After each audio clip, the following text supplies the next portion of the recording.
Bom dia, meus queridos alunos. Vamos para mais uma aula do semestre letivo suplementar. Desta vez, vamos lá tratar de teoria geral dos recursos, ou teoria dos recursos, naquele nosso sistema de primeiros passos, ou seja, são as aulas introdutórias, em que a gente procura dar uma noção geral ao estudante de graduação sobre o tema, e é isso que a gente pretende fazer aqui, né? Qual será a nossa agenda de hoje? Então vamos lá para a nossa agenda, isso é muito importante.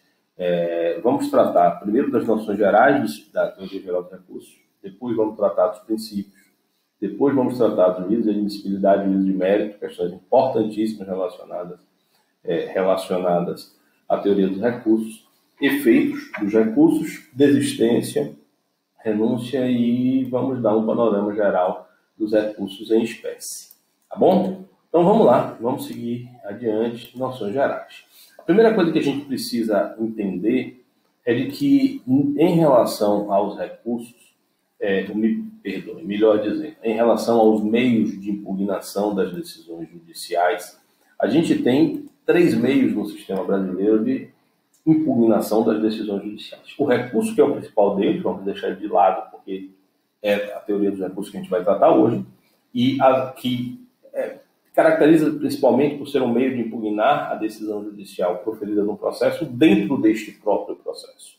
Ao lado dele nós temos as chamadas ações autônomas de impugnação, onde eu procuro propor uma nova demanda através de um novo processo para impugnar a decisão judicial de um outro processo.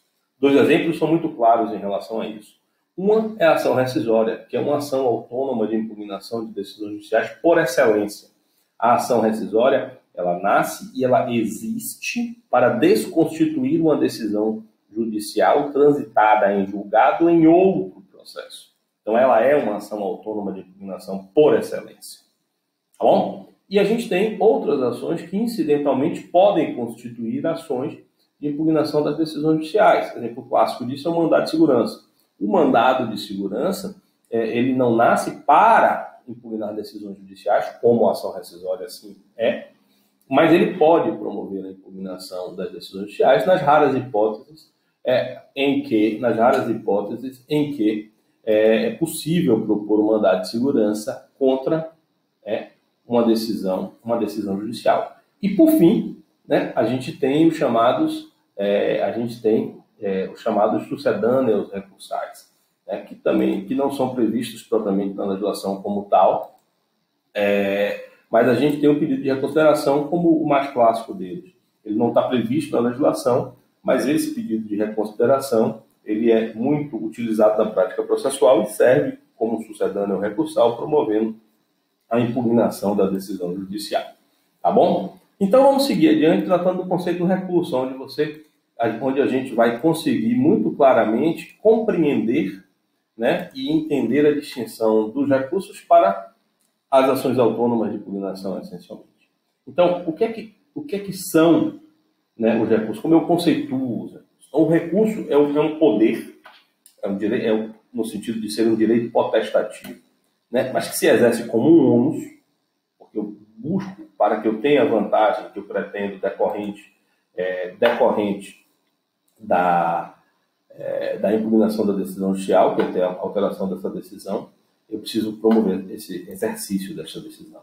Vamos trabalhar lá olhando o conceito, que eu acho que vai ser melhor. Então, é o poder, né, no sentido de direito potestativo, exercido como se fosse um ônus, que pode ser exercido pelos legitimados, né, a propor o recurso, basicamente as partes, os terceiros intervenientes, que viram partes, o Ministério Público, né, seja como fiscal da lei, seja como parte, e os terceiros interessados, que são aqueles que poderiam ter sido terceiros antes da decisão, mas não participaram do processo antes da decisão e passam a intervir a partir deste recurso. Tá bom? Segundo, o recurso tem que ser exercido dentro do prazo legal, então ele é sujeito à preclusão. Todo recurso tem prazo, e não sendo exercido no prazo preclui. De provocar voluntariamente, ou seja, o recurso depende do interesse da parte, ele precisa ter a intenção deliberada de promover o recurso, não existe recurso de ofício. Você pode até, nós temos o reexame necessário, mas não constitui um recurso. para promover o reexame da decisão, ou seja, para reapreciar a decisão, dentro de um próprio processo, né? A gente já viu que isso é o que diferencia o recurso das ações autônomas de impugnação. Então, que ele é feito, ele propicia o reexame da decisão dentro do próprio processo em que a decisão foi proferida, né? Tendo como efeito impedir o trânsito julgado e o prosseguimento do processo. E ele pode ser feito perante a mesma autoridade judiciária, nos casos de recurso horizontal, ou autoridade judiciária superior, nos casos de recurso vertical. Nós vamos tratar isso quando falarmos de classificação dos recursos, visando a anulação ou cassação, onde eu retiro do mundo jurídico a decisão impugnada, sendo que outra precisará ser proferida em seu lugar, ou a reforma, né, integração ou esclarecimento da decisão recorrida, quando eu substituo a decisão recorrida por outra decisão. Eu não retiro simplesmente, né, do mundo jurídico a decisão. Então, resumidamente, recurso é o poder, direito potestativo, exercido pelos legitimados, dentro do prazo legal, de provocar voluntariamente o reexame da decisão dentro do próprio processo em que foi proferida, fazendo este processo prosseguir perante a mesma autoridade judiciária ou uma autoridade judiciária hierarquicamente superior, buscando a anulação, cassação, reforma, integração ou esclarecimento da decisão. Tá bom? E aí vamos seguir adiante. Quais são os atos passíveis de sofrer recurso? Quais são os atos recorríveis? A gente vai ver que nem todo provimento judicial ele é recorrível. Tá bom? Quais são esses atos? Então vamos lá, pessoal. Primeiro, quais são os pronunciamentos, que são os provimentos judiciais de conteúdo decisório? Aqueles estão lá no artigo 203 do Código de Processo Civil. Então são eles: as sentenças, decisões interlocutórias e os despachos de mero expediente. Dentro do conceito, isso são os pronunciamentos de primeiro grau. A gente precisa agregar também aqui os pronunciamentos em segundo grau, que são as decisões monocráticas e os acórdãos. Então, decisão monocrática proferida pelo relator no âmbito do tribunal e acórdão as decisões colegiadas proferidas pelo relator ou pelo órgão colegiado no tribunal, né? E tanto as decisões monocráticas como os acórdãos podem ter o conteúdo, digamos assim, de sentença, no sentido de encerramento da instância recursal, e de decisão interlocutória, ou seja, uma decisão de uma questão na fase recursal, mas que não encerra a fase recursal. Tá bom? Então, de todas estas decisões, apenas os despachos são irrecorríveis, de todos os pronunciamentos. Então, são recorríveis as decisões interlocutórias, as sentenças, os acórdãos e as decisões monocráticas. Bom. E quais são os atos irrecorríveis? Os atos processuais irrecorríveis. 1. Os proferidos pelo juiz, apenas os despachos de mero expediente são irrecorríveis. É o que determina o artigo 1001 do CPC, e o conceito de despachos está lá no artigo 203, parágrafo 1º. Por exclusão, é aquilo que não seja sentença nem decisão interlocutória. Então, por que os despachos são irrecorríveis? Por um motivo puro e simples. Os despachos não têm conteúdo decisório. São aqueles atos do juiz de mero andamento processual, sem que haja carga decisória, sem que haja interferência nos poderes e deveres das partes, dos poderes, deveres, ônus processuais das partes. Tá bom? E quando eu falo despacho, não é que esteja escrito na decisão de despacho. Porque não raro você tem lá, no âmbito de um processo, o juiz escreve no ato processual despacho, mas dá uma decisão. Essas decisões serão recorríveis. Tá bom? O que não é recorrível é o despacho. Entenda-se aquele pronunciamento judicial sem carga decisória, que meramente promove o andamento do processo sem interferir nos direitos das partes. Como, por exemplo, a designação, a marcação de uma audiência. A mera marcação da audiência, de uma data de audiência, não é recorrível. O que pode ser recorrível é se você informa ao juiz um impedimento da realização da audiência e este, de forma infundada, não acata o seu pedido de remarcação. Mas a mera marcação da audiência é um ato irrecorrível, tá bom? Também não são recorríveis, por motivos óbvios do âmbito do processo, os atos que não são atos do juiz, e sim atos dos auxiliares do juiz.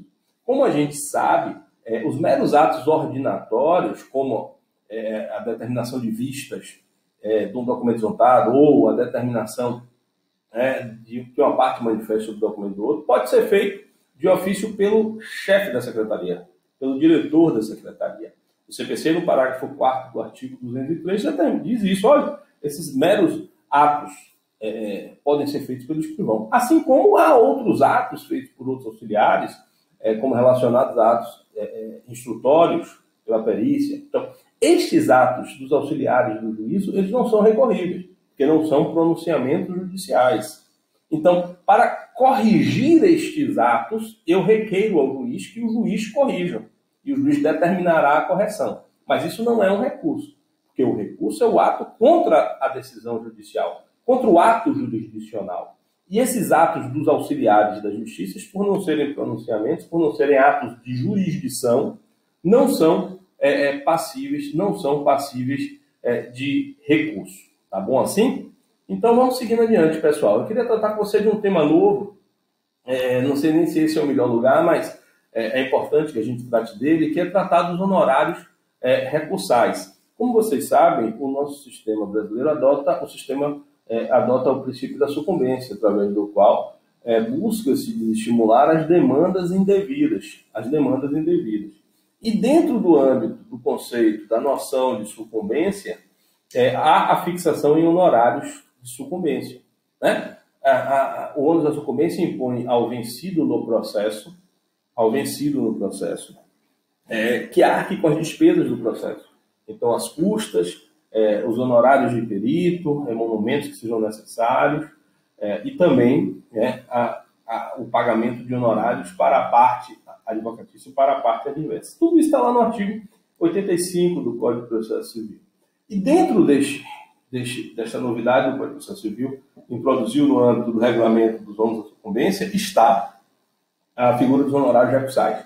Bom, então o que determinou o CPC de 2015? A possibilidade de imposição de novos honorários de sucumbência a cada fase recursal, fazendo a sua majoração como forma de desestimular a propositura de recursos procrastinatórios.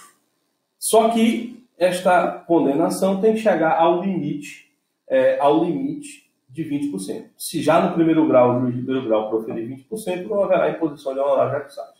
Mas se o juiz de primeiro grau impuser 10% de honorários sobre proveito econômico, no julgamento da apelação pelo Tribunal de Justiça, pode ser inserido mais uma verba, ou seja, aumentada para 15%, e se proposto recurso especial ao STJ, o STJ pode impor uma nova majoração para 20%. Né? Agora, o teto dos honorários são de 20%. Esses honorários eles são cumuláveis com outras multas e com outras sanções processuais. Não tem nenhum problema em relação a isso. Tá bom? Eles são plenamente cumuláveis. Então, isso é importante entender, porque no sistema processual hoje é possível que a pessoa arque com mais de 50% do valor da condenação quando você inclui os ônus da sucumbência e a possibilidade de acumulação de outras multas, como ato atentatório de dignidade da jurisdição e como litigância de má-fé. Tá bom? Mas eu queria tratar com vocês rapidamente aqui, isso aqui até nem precisaria ser tanto um tópico, aqui poderia estar num tópico de honorários, mas é importante que a gente trate de uma série de controvérsias que a gente tem, levando em conta o cabimento honorários recursais. Né? A primeira coisa é que o artigo 85 do CPC, ele termina sendo deixa uma série de dúvidas. E a partir daí a jurisprudência foi construindo a solução destas dúvidas. E a primeira questão é que o STJ, neste agravo interno nos embargos de recurso especial, número 1539-725-DF, da relatoria do ministro Antônio Carlos Ferreira, estabeleceu os critérios que o STJ entende como devidos para a incidência dos honorários recursais. Né? A primeira coisa é que a decisão tenha sido publicada a partir de 18 de 3 de 2016. Isso já não é tão importante hoje, mas na época da vigência do novo CPC era muito importante. A partir de quando as novas regras de honorários recursais incidiriam, e o STJ decidiu que seria a partir da sua vigência, ou seja, somente para os recursos interpostos a partir da sua vigência. Segundo, entendeu que o recurso que está sujeito à imposição de honorários advocatícios é um recurso que tenha sido ou não integralmente não conhecido integralmente, ou que tenha sido desprovido. Ou seja, se você for vencedor do recurso, o STJ entende que não cabe. Você recorreu e é vencedor, que não cabe. Nós discordamos disso, entendemos que a incidência dos honorários recursais tem que ser tanto para a hipótese de recurso improvido ou não conhecido, como para recursos providos. Também os recursos providos deveriam ser incentivados. Deveriam sofrer a incidência de honorários. E, por fim, a condenação de honorários desde a origem do feito em que foi interposto o recurso, ou seja, ele fala em majoração. E aí você tem aqui, com isso daqui, você retira uma série de recursos em relação aos quais não caberia honorários, como, por exemplo, o agravo de instrumento ou os embargos de declaração. Então, não há interposição não há a condenação de recursos quando previamente não tenha sido condenado, é o que entende o STJ. Então, por exemplo, os agravos de instrumento, que são decisões interlocutórias, não caberia recurso. Tá bom? Uma coisa importante é que também o STJ decidiu que cabe honorários de sucumbência ou honorários de sucumbência recursais, ainda que a parte não tenha apresentado contrarrazões, porque ela decorre do aumento do trabalho, e o trabalho não significa para o STJ exclusivamente os contrarrazões. Tá bom? Por fim, não é possível majorar os honorários na hipótese de interposição de recurso no mesmo grau de jurisdição. Isso inclusive, é um enunciado do ENFAM sobre o tema, né? E daí você também retira honorários recursais para uma série de outros recursos, como embargo de declaração e agravo internos, que são recursos interpostos dentro de uma mesma instância processual. Tá bom? E agora vamos em frente, vamos tratar dos princípios, processuais. É bom eu aparecer aqui para falar com vocês de que quando eu fui tratar dos princípios, eu optei, né, como essa é uma aula de graduação em que a gente quer estender, eu optei por colocar, né, por tratar, incluir, de forma mais genérica aquilo que a doutrina chama de princípio, ainda que em alguns casos, eu falei essas ressalvas, elas ontologicamente não sejam princípios, por lhe faltar carga valorativa, por lhe faltar um alto grau de generalização, mas eu preferi pecar por excesso, ou seja, incluindo tudo aquilo que a doutrina, de uma forma ou de outra, trata como princípio, ainda que eu entenda que não seja princípio. Tá bom? Mas vamos lá, vamos tratar, né, dos princípios. O primeiro deles, e de altíssima relevância, é o princípio do duplo grau de jurisdição. Princípio este que, para algumas pessoas, não é um princípio do nosso ordenamento jurídico, ou pelo menos não é um princípio constitucional, porque a nossa Constituição expressamente não trata do princípio do duplo grau de jurisdição. Mas, para a grande maioria da doutrina, e a própria jurisprudência reconhece isso, o duplo grau de jurisdição está incerto na cláusula do due process, do devido processo legal. Então, o devido processo legal, e Calmon é quem tem a melhor definição no nosso sentido, né? Ele é composto de 5 coisas. Ele é composto da existência do direito de recorrer em duplo grau de jurisdição, não é só o direito de recorrer, é o direito de recorrer em duplo grau de jurisdição, com o dever de fundamentação, a publicidade, né? O contraditório e a ampla defesa, a capacidade de influenciar, né, nas decisões judiciais. Tá bom? E tudo isso compõe o âmbito de legitimação democrática da função jurisdicional. Mas vamos voltar ao que nos interessa. Então, a primeira coisa é entender que o duplo grau de jurisdição ele é dedutível do nosso sistema a partir do devido processo legal, do princípio do devido processo legal. Então, como decorrência do devido processo legal, a gente tem o duplo grau de jurisdição. Mas, além disso, o princípio do devido processo legal, do duplo grau de jurisdição, ele também é expressamente previsto no Pacto de São José da Costa Rica, que foi internalizado em nosso ordenamento como norma constitucional e essa dúvida sempre existiu, mas a partir da edição da emenda constitucional, da súmula vinculante número 25, que trata da impossibilidade de prisão civil do depositário infiel, que está prevista em nossa Constituição, né, mas que é vedada pelo Pacto São José da Costa Rica, e o Supremo entendeu que, nesse particular, o Pacto São José da Costa Rica se sobrepõe à nossa Constituição.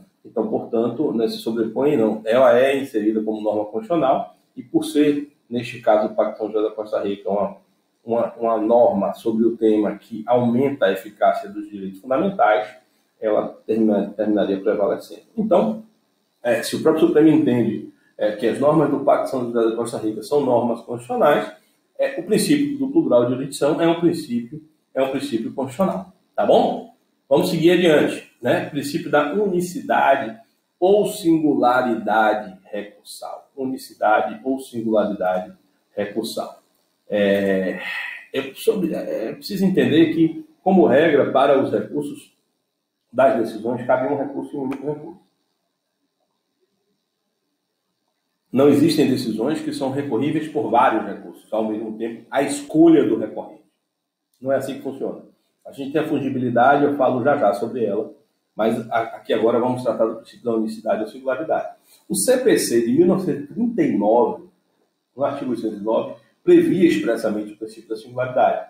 E depois, a partir do CPC de 73, não tem mais essa previsão expressa. Mas ainda assim persiste no sistema, né, a noção, o princípio, né, a regra de que não cabe mais de um recurso contra uma única decisão. Tá bom? A gente tem alguns problemas que em situações onde uma mesma decisão ela tem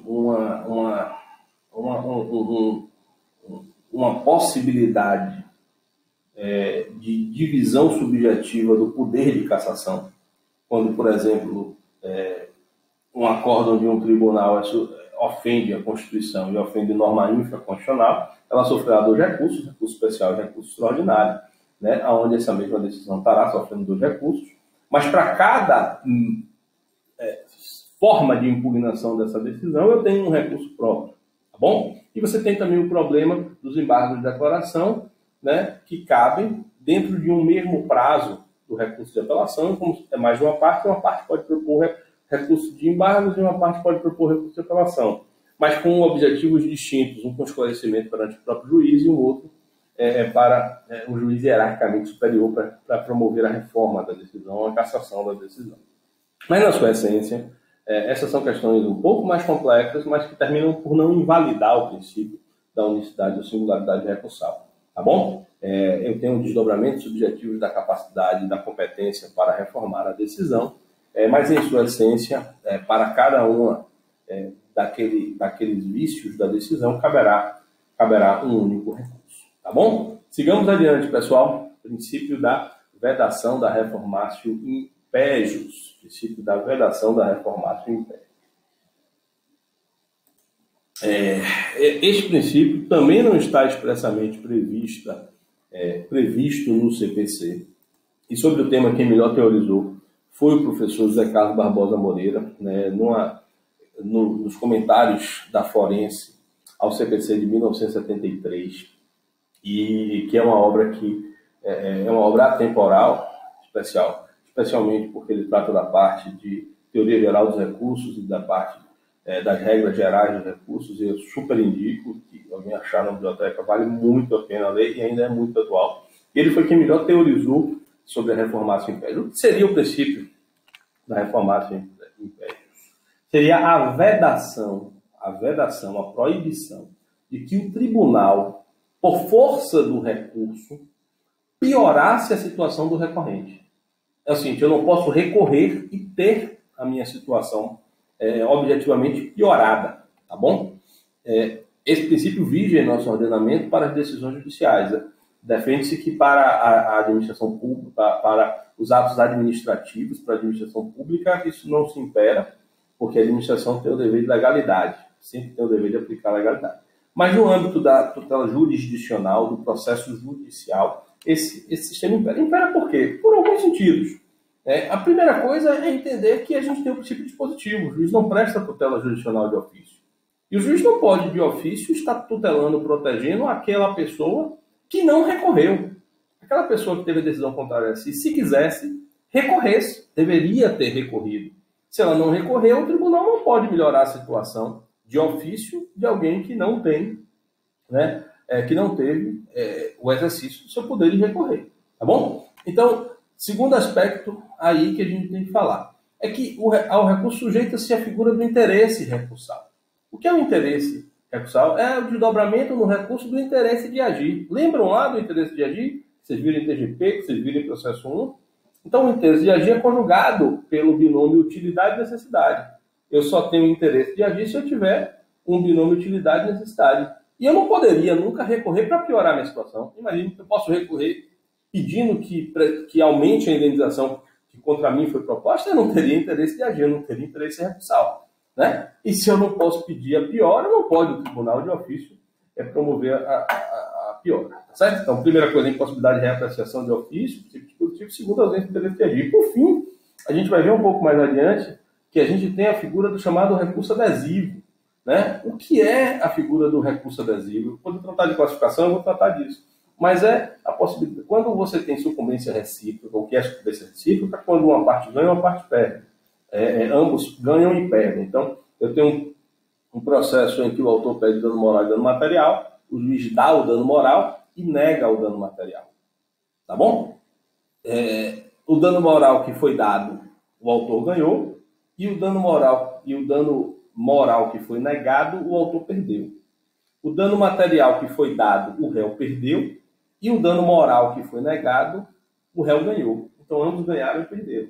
Então, nessas possibilidades, se uma das partes não recorre, e somente uma delas recorre, a outra poderá, quando for responder ao recurso, quando for apresentar as suas contra-razões, como a gente chama, ela pode virar e dizer assim, olha, eu não quero recorrer agora, se ficar isso aqui, tá bom para mim.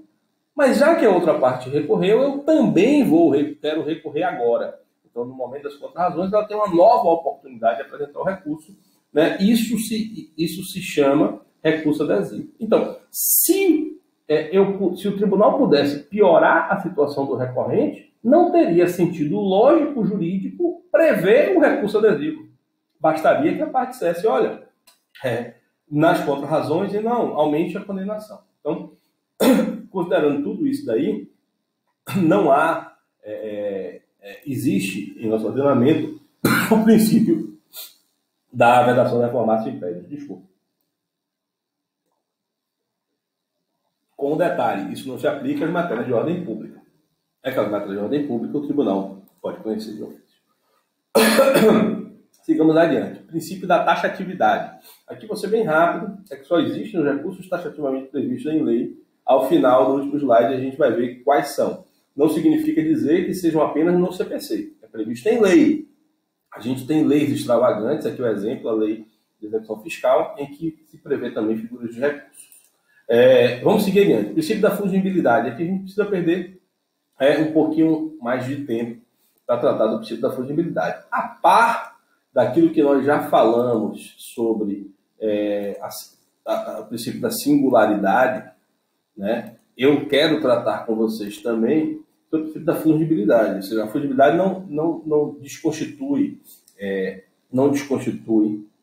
a singularidade. Mas o que é a fungibilidade? É a possibilidade que o sistema dá de, nas hipóteses de existência de dúvida objetiva, quando o ordenamento deixa, na sua interpretação, dúvidas objetivas sobre qual recurso seria o cabível, a gente tem a possibilidade de um órgão ad quem, ou seja, aquele que julgará o recurso, normalmente o órgão superior, aceitar um recurso por outro. Né? Então, na sistemática antiga do CPC, você tinha mais hipóteses. E até recentemente, mesmo depois do CPC, não tinha hipótese. Por exemplo, a decisão no âmbito da execução, que julga a exceção de pré-executividade. Se, por exemplo, ela encerra a execução, que reconhece uma matéria de ordem pública capaz de encerrar por completo o procedimento executivo, a execução de título judicial, ela será recorrida por sentença. Se eventualmente ela reduz, por exemplo, o valor da execução, porque uma parte da execução não tinha título, ela será recorrida por agravo do instrumento, porque aqui não é uma decisão interlocutória. Durante algum tempo, essa questão era uma dúvida até o STJ fixar o tema, né? Fixar o tema de jurisprudência. Então, quando se tinha uma dúvida, porque não havia uma decisão expressa do CPC, a gente aceitava, era possível, o STJ garantia que você aceitasse um recurso pelo outro.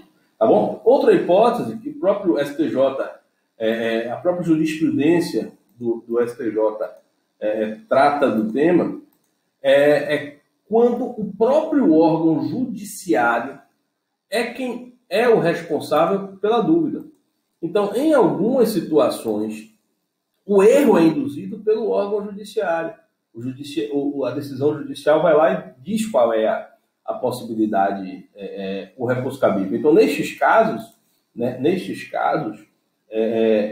se está lá na decisão dizendo que o prazo para tal recurso é tal prazo, né, ainda que a parte entenda que outro recurso é o que seria devido, se a decisão judicial deu dúvida, há o tribunal de aceitar, em prol da boa-fé das partes, qualquer um dos recursos, aquele previsto em lei ou aquele cuja dúvida foi levantada pelo órgão judicial. Então, aqui a gente tem, né, os embargos no agravo no recurso especial, número 280 do Rio Grande do Norte, que trata do tema. Tá bom?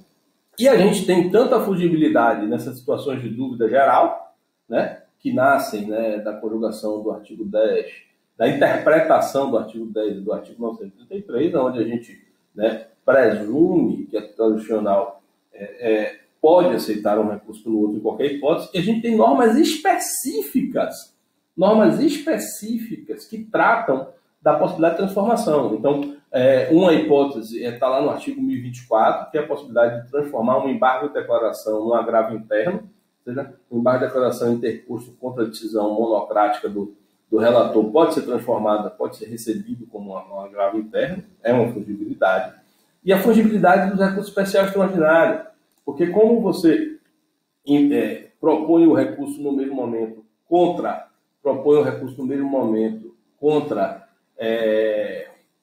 a decisão do acórdão do tribunal, ou seja, no mesmo momento você propõe recurso extraordinário para matéria constitucional e recurso especial para matéria infraconstitucional, é preciso, às vezes, tratar de questões de prejudicialidade. Às vezes a questão constitucional é prejudicial, às vezes a questão infraconstitucional é prejudicial. Então, nesses casos, é possível que se receba um como o outro, ou que se julgue um ou outro, transforme um em outro, tá bom? Em alguns casos. Vamos lá, vamos seguir em frente. Mais um princípio, o princípio da dialeticidade. Esse princípio, inclusive, passou a ser previsto expressamente no CPC de 2015, tá certo? No CPC de 2015. E ele implica na impossibilidade de você, no seu recurso, simplesmente reproduzir sua postulação prévia. Ou seja, no recurso de apelação contra a sentença, o recorrente, o apelante, ele não pode simplesmente reproduzir a petição inicial. Assim como o réu não pode, se perdeu o processo pela sentença, reproduzir a sua contestação. Ele precisa... o recurso é uma peça crítica. O recurso nasce essencialmente... o recurso se pauta na fundamentação, porque é da fundamentação que ele vai ter elementos de crítica da decisão recorrida. E ele precisa criticar os fundamentos. Tá bom? Os fundamentos da decisão.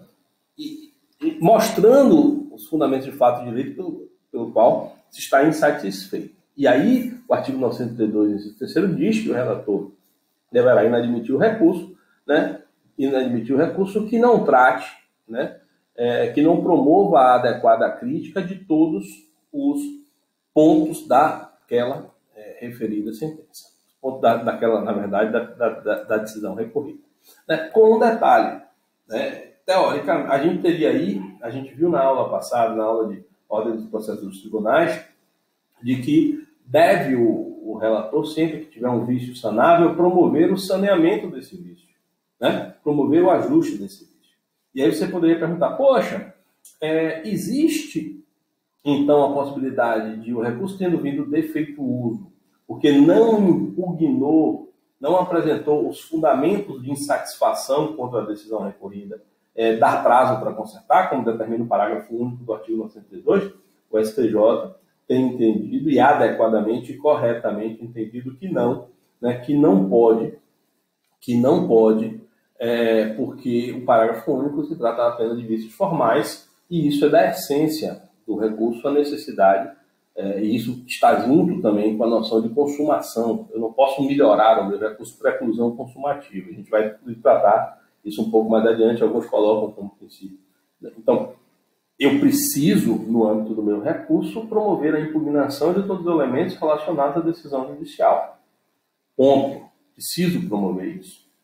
Se eu não fizer isso, se eu não dialeticamente conversar com a decisão, não apresentar a antítese à tese que a decisão apresentar os fundamentos pelos quais estou insatisfeito com a decisão recorrida, e não apenas repetir meus argumentos pretéritos, eu não terei o meu recurso admitido e isso não tem possibilidade de promover saneamento. Tá bom? Vamos seguir adiante com mais alguns princípios, mais algumas situações em que a doutrina traz como princípios, nem todos serão. Consumação é justamente o que eu estava falando aqui. É um outro princípio, não é propriamente princípio, mas decorre do princípio da preclusão, é a aplicação do princípio da preclusão no âmbito dos recursos, é um dos motivos pelos quais eu não posso promover o saneamento, né, o conserto da dialeticidade, da ofensa à dialeticidade. Por quê? Porque é da lógica da essência do processo seguir adiante. E um dos institutos mais relevantes para que o processo siga adiante é justamente a preclusão, lógica temporal e consumativa. E a preclusão consumativa diz, olha, se você já praticou o ato, você não pode reproduzi-lo. Senão o processo não terminaria nunca. Eu sempre teria a oportunidade de melhorar a minha postulação. Então, a consumação impede, inclusive, o ajuste da dialeticidade. Tá bom? Sigamos adiante. Voluntariedade. Também não é propriamente princípio, falta caráter de valor a ele, mas o que é a voluntariedade? É que é da essência dos recursos que eles decorram da vontade das partes. Tanto que a gente vai ver mais adiante que o recurso pode ser desistido pela parte independente da quiescência da outra. Decorre da voluntariedade, nasce da voluntariedade. Então não existe recurso de ofício. O que antigamente se chamava de recurso de ofício é o que a gente chama hoje de reexame necessário. O que é o reexame necessário? É uma condição de eficácia da decisão.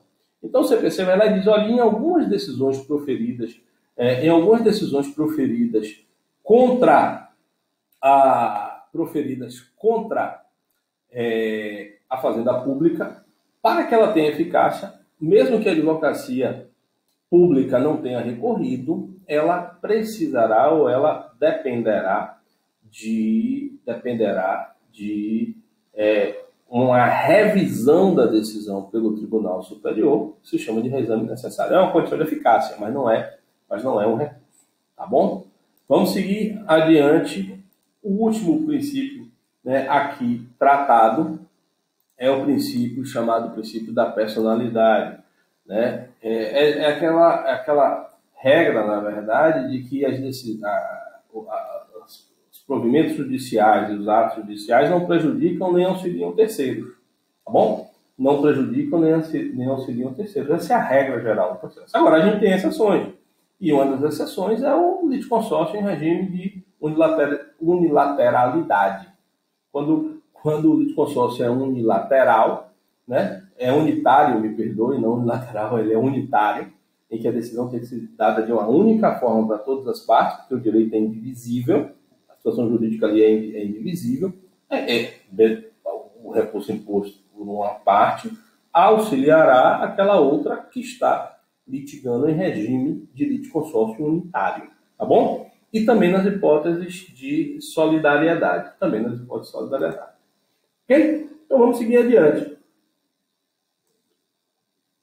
Vamos tratar de classificação, pessoal. E a primeira coisa que eu queria dizer é que classificação, ela por sua essência, ela não é boa nem ruim.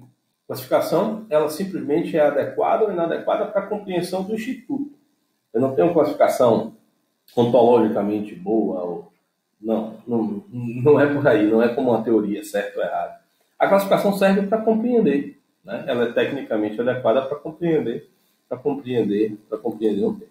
Tá bom? Então vamos lá, tratar da classificação. Primeira hipótese é a classificação quanto à extensão da matéria impugnada.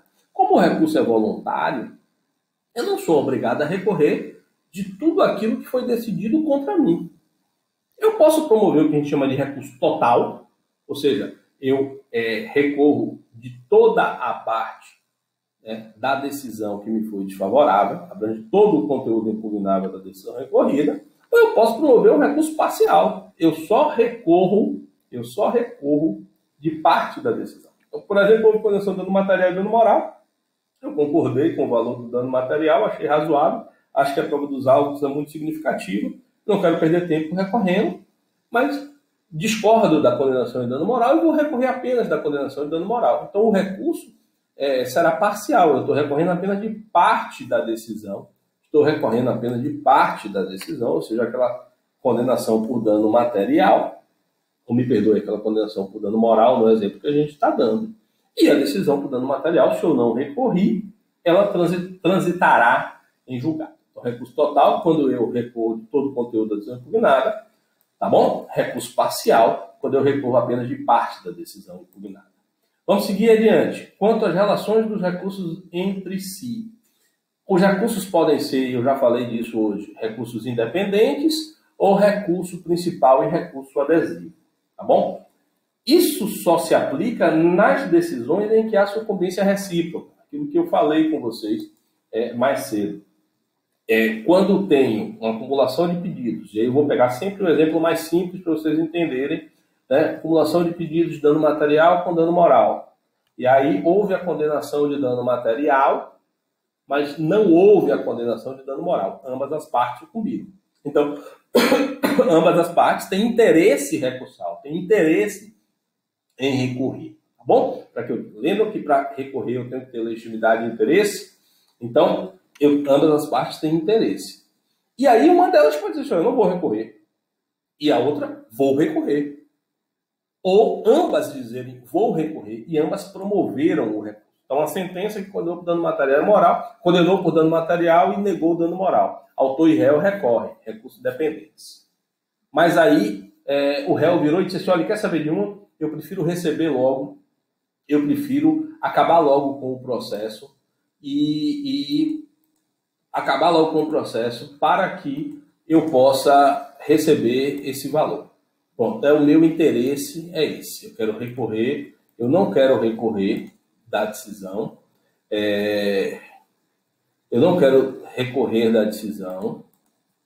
porque meu interesse é... Estou aqui com um pequeno problema técnico, vamos ver se eu consigo resolver.